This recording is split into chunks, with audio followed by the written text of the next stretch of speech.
Well, it looks like this week we've got to talk about acid reflux and dementia because a new study has been making the media rounds. But let's go over what this study actually shows and also what it doesn't.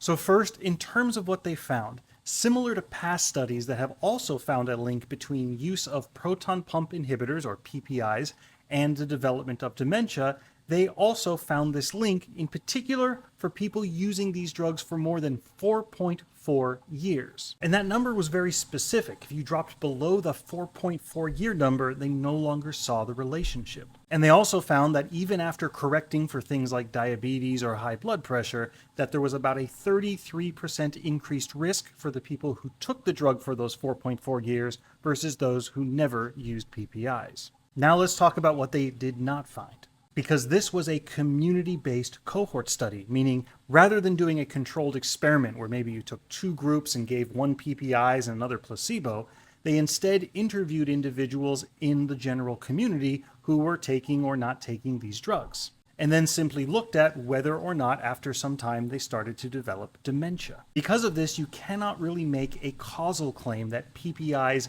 cause dementia, but rather that they are associated. Now, there could be a causal link. One hypothesis from the authors is that PPIs might affect the gut microbiome, which in turn could lead to neuroinflammation that then leads to dementia.